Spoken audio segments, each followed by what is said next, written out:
मैं भदंत पन्याबोधी थेरो नांदेड़ जिला भिक्खू संघ अध्यक्ष तथा प्रमुख श्रामणेर प्रशिक्षण खोरगांव नांदुसा तालुका जिला नांदेड़।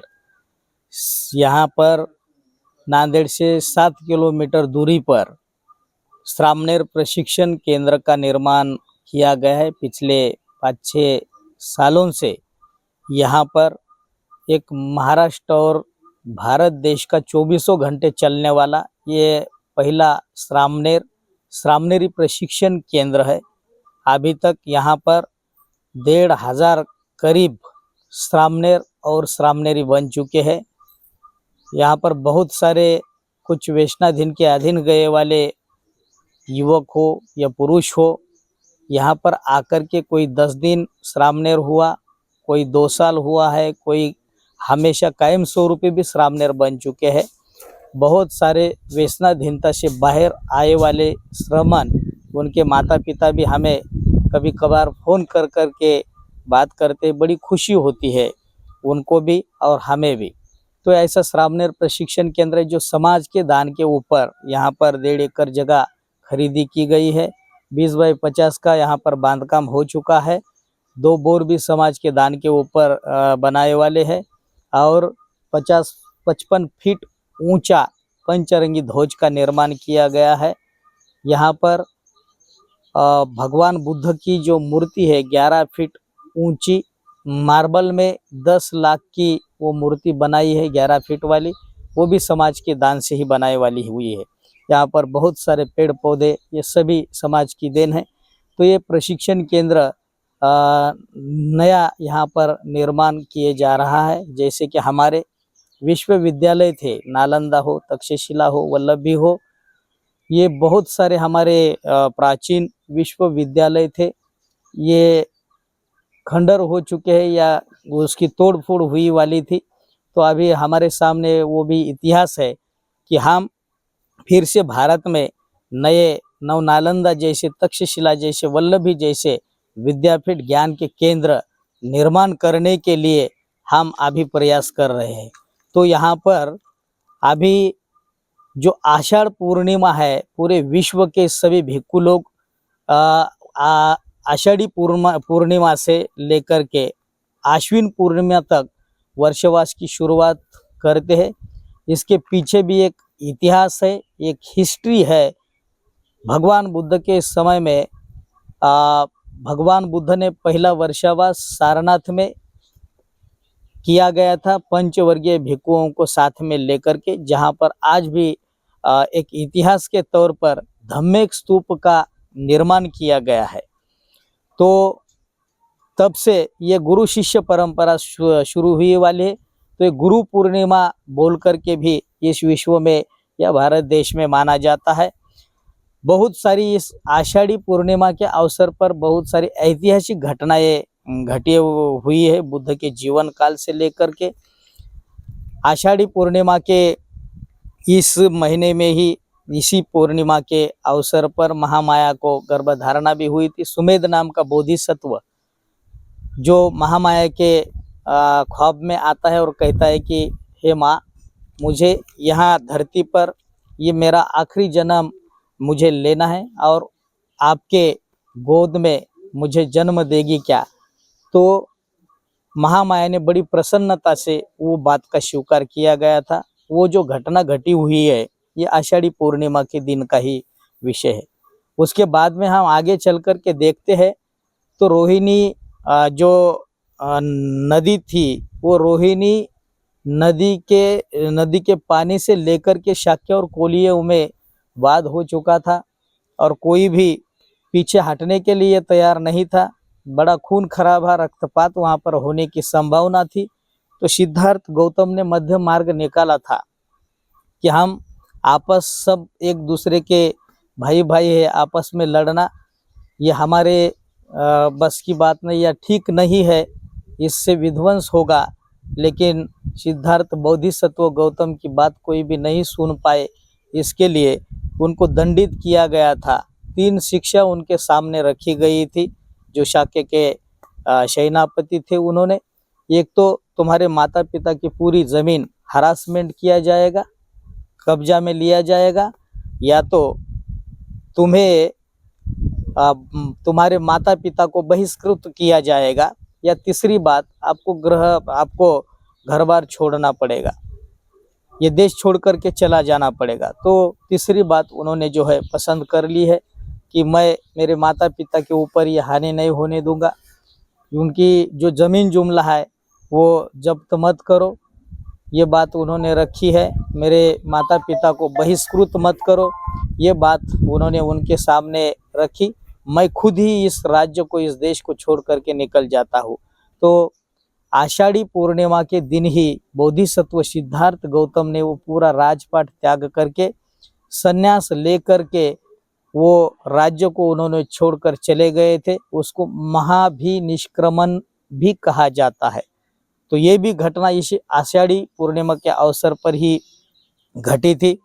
दूसरी बात, जब उनको बुद्धत्व प्राप्त हुआ था, तो बुद्धत्व प्राप्त होने के बाद में उन्होंने पहला जो उपदेश पंचवर्गीय भिक्षुओं को दिया था, धम्म चक्र प्रवर्तन सूत्र का उनको पाठ पढ़ाया था। तो उसी में से अरहंत कौंडिन्य, बोले तो अरहंत नहीं थे, वो भगवान बुद्ध का उपदेश सुन करके विश्व के भगवान बुद्ध के समय के पहले अरहंत हो गए थे, वो थे कौंडिन्य। अरहंत कौंडिन्य ये पहले अरहंत बन चुके थे। ये भी इसी आषाढ़ी पूर्णिमा के और अश्विन पूर्णिमा के भीतर की ही बात है। दूसरी बात, भगवान बुद्ध ने सारिपुत्त को अभिधम्म पढ़ाया था इसी आषाढ़ी पूर्णिमा को। तो वो आषाढ़ी पूर्णिमा को अभिधम्म जब उनको सिखाया गया था, तो आज भी जितने भी बुद्धिस्ट राष्ट्र देश विदेश में जब हम देखते हैं, या विश्व में जितने भी बुद्धिस्ट राष्ट्र, कई बुद्धिस्ट राष्ट्रों में आज भी अभिधम्म पढ़ाया जाता है। आषाढ़ी पूर्णिमा से लेकर के आश्विन पूर्णिमा तक उसका पाठ किया जाता है। तो सारिपुत्त भंते जी भी एक विद्वान ज्ञानी भंते जी थे, क्योंकि भगवान उनकी प्रशंसा भी करते थे कि जिस दिशा में मेरा पुत्र सारिपुत्त जाता है, उसी दिशा में मुझे जाने के लिए कोई भी ज़रूरत नहीं है। तो ऐसे बहुत सारे घटनाएं इसी आषाढ़ पूर्णिमा के अवसर पर घटी हुए। एक और दूसरी बात मेरे सामने आती, पूरे विश्व के बौद्ध भिक्षुओं का वर्षावास शुरू होता है आषाढ़ी पूर्णिमा से लेकर के आश्विन पूर्णिमा तक ये शुरू होता है।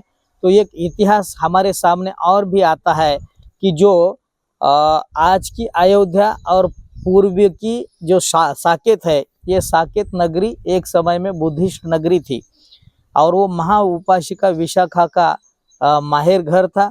तो वहाँ पर बुद्ध भी गए थे, और हमारे सामने एक इतिहास आता है कि 500 भिक्षुओं ने ये ठान लिया था कि हम श्रावस्ती में भगवान रहने वाले थे। तो उसी समय में जितने भी बौद्ध भिक्षु थे वो भगवान के पास जाते थे, और भगवान का दर्शन लेकर के, भगवान से अनुमति लेकर के अपने वर्षवास की शुरुआत करते थे। तो 500 भिक्षुओं ने भी ऐसा ठान लिया कि हम भी भगवान के पास जाकर के भगवान का दर्शन करके उनसे आज्ञा लेकर के हम अपने वर्षावास की शुरुआत करेंगे। तो जो साकेत नगरी बीच में लगने वाली थी, वो साकेत नगरी से सरयू नदी पार करके वो श्रावस्ती जाने वाले थे। तो बहुत बड़ी बाढ़ आने के कारण वो साकेत में ही रुके थे, जो आज की अयोध्या नगरी। 500 भिक्षु वहाँ पर ही रुके, वो भगवान तक पहुँच नहीं पाए। तो उन्होंने वहाँ से भगवान को हाथ जोड़ करके वो साकेत नगरी में ही, बल्कि आज के अयोध्या नगरी में ही उन्होंने वर्षावास किया था। ये भी हमारे सामने एक इतिहास आता है। और हमें ये भी जानकारी है कि बौद्ध भिक्षुओं जब धम्म का प्रसार करने के लिए भगवान के आदेश के मुताबिक, भगवान ने कहा था कि भिक्षुओं जाओ, अभी तुम लोक कल्याण के लिए काम करो, लोगों को धम्म सिखाओ, लोगों को धम्म पढ़ाओ, और एक रास्ते से एक ही भिक्षु जाए, एक साथ में 2 भिक्षु भी ना जाए। मुझे ऐसा लगता है कि उस समय में बौद्ध भिक्षुओं की संख्या थोड़ी कम थी, क्योंकि 60 ही भिक्षु बन चुके थे उसी समय में। बाद में लाखों की संख्या में, तादाद में बढ़ चुके, ये बात अलग है। तो भगवान ने पहले समय में उनको आदेश दिया कि एक रास्ते से एक ही जाओ, 2 ना जाए। तो बौद्ध भिक्षु ये धम्म का प्रसार 12 भी महीने करते थे, लेकिन भगवान की कुछ बातें समझ में आने के कारण उनको लगा कि कुछ कीड़े मकोड़े रहते भिक्षुओं के पैर तले आते हैं और वो मर जाते हैं, ये भी बात हो सकती है। दूसरी बात, बारिश होने की बजाय कुछ विषारी प्राणी भी बाहर आते हैं, जैसे सांप हो, बिच्छू हो, जैसे ये भी है। या नदी को बाढ़ भी आ सकती है, तो उसमें भिक्षुओं का नुकसान भी हो सकता है। तो इसीलिए भगवान ने आज्ञा दी भिक्षुओं को, एक विहार में रह करके तुम वहाँ के लोगों को धम्म भी पढ़ाओ, खुद भी ज्ञान अर्जित कर लो, ध्यान कर लो, विपश्यना कर लो, साधना कर लो, और शील का पालन करके अपना भी कल्याण साधो और दूसरे लोगों के कल्याण के लिए सहायक बनो। तो ये भी बात इस वर्षावास के पीछे आती है। तो आज तक बुद्ध से समय से लेकर के आज भी ये परंपरा जारी है। 2500 साल पहले ये परंपरा शुरू हुई है, आज भी ये परंपरा अभी जारी है।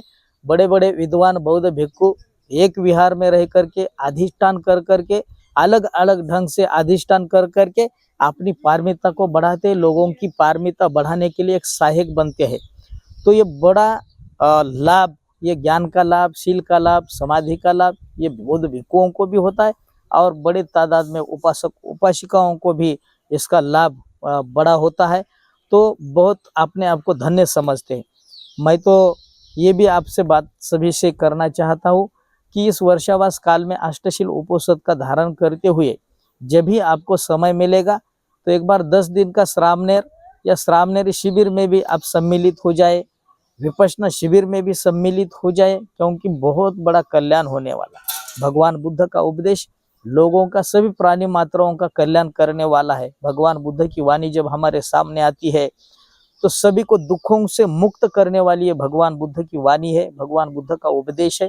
जैसे भगवान बुद्ध ने इसी आषाढ़ी पूर्णिमा के अवसर पर ही कहा गया था, पंचवर्गीय भिक्षुओं को उपदेश दिया था कि भिक्षुओं, ये जन्म होना ये भी दुख है, बुढ़ापा आना ये भी दुख है, शरीर में रोग व्याधि उत्पन्न होना ये भी दुख की बात है, और मरण मृत्यु आना ये भी दुख की बात है, अप्रिय लोगों का संपर्क होना ये भी दुख की बात है, और प्रिय जनों का वियोग होना ये भी दुख की बात है। और भगवान बुद्ध ने जन्म की भाषा बात जो समझाते हुए भगवान बुद्ध कहते ये जन्म क्या है, तो ये जो हमारे हाथ है, पैर है, नाक है, कान है, ये जो आंखें है, इसका निर्माण होना, जितने भी इंद्रिय है इनकी उपलब्धि होना ये जन्म है, भगवान ने कहा था। और जब व्याधि होती है शरीर में, इसके भी अलग अलग प्रकार है व्याधि के, व्याधि भी एक प्रकार की नहीं होती है। जैसे आँख का रोग है, कान का है, नाक का रोग है, जिह्वा का है, सूला, मृच्छा, जुलाब, कॉलरा, कुष्ठ रोग, गलू, अल्सर, चक्कर आना, और कोरोना जैसे रोग है, प्लेग है, जैसे जितने भी रोग थे उसी समय से लेकर के आज तक ये रोग व्याधि भी इसी शरीर में उत्पन्न हो सकती है। तो ये भी दुख की बात है कि कौन सा भी रोग हमारे अच्छाई के लिए नहीं है, हमें दुख देने के लिए रोग आता है, लेकिन वो निकल भी जाता है। तो व्याधि रोग होना भी दुख है। उसके बाद में बुढ़ापे की बात करते हुए भगवान ने कहा है कि आँख से बराबर न दिखना, हमारे बाल सफ़ेद होना, हमारे पूरे शरीर पर सुरकुत्या निर्माण होना, हमारी पचन क्रिया कमज़ोर होना, हमारे मुख में दांत नहीं रहते हैं, तो खाना भी ठीक ढंग से नहीं खा सकते, पचन क्रिया नहीं हो सकती है, तो आदमी के शरीर में त्राण नहीं बढ़ता है या नहीं उड़ता है, तो थक जाता है आदमी। तो ऐसा बुढ़ापा आना बहुत दुख की बात है, कान से न बराबर सुनाई देना, तो जर्जरित बुढ़ापा आना ये भी दुख की बात है। उसके बाद में जब हम मरण की व्याख्या सुनते भगवान से या देखते हैं, तो भगवान ने कहा है कि ये जो मरण है, ये मरण क्या है, मृत्यु क्या है, तो हमारे हाथ, पैर, नाक, जितने भी हमारे शरीर के इंद्रिय है ये काम करना बंद कर देते हैं, तो ये मृत्यु हो जाता है। तो ये मृत्यु भी दुख की बात है।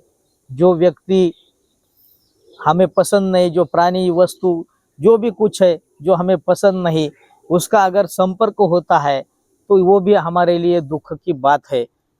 और जो वियोग है, जितने भी हमारे प्रियजन है, हमारे माता हो, पिता हो, भाई हो, बहन हो, ज्ञातिगण हो, अपतेष्ट हो, चाहे हमारा एखादा पालतू कुत्ता भी हो, बिल्ली भी हो, जितने हमारे संपर्क में आते पंछी हो, उसका जब वियोग हो जाता है तो भगवान ने कहा कि ये भी दुख की बात है।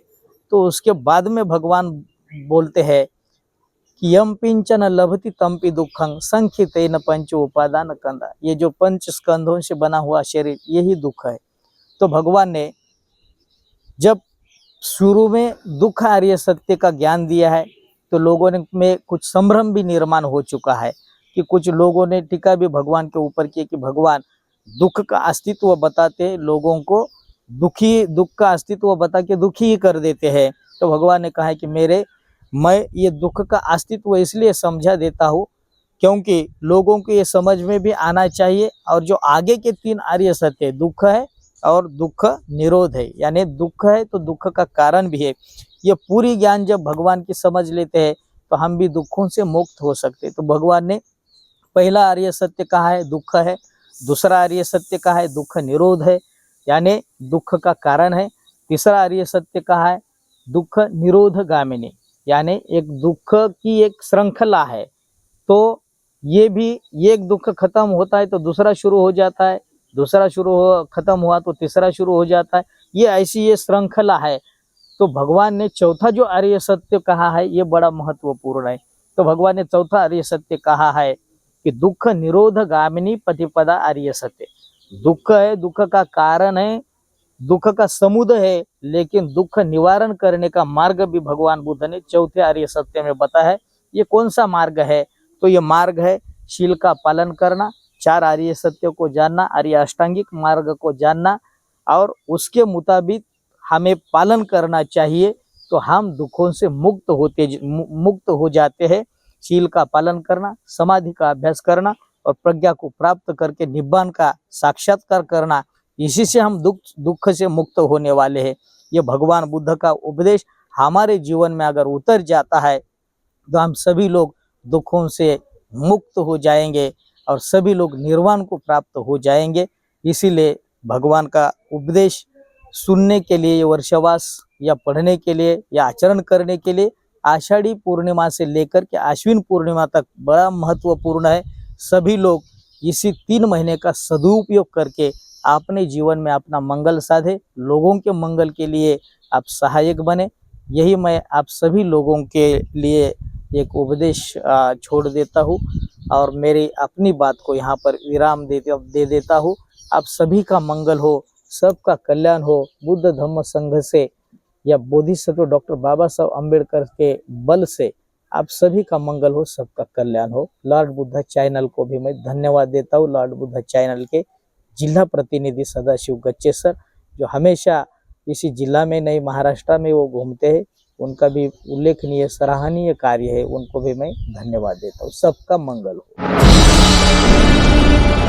आप देख रहे हैं लॉर्ड बुद्धा टीवी।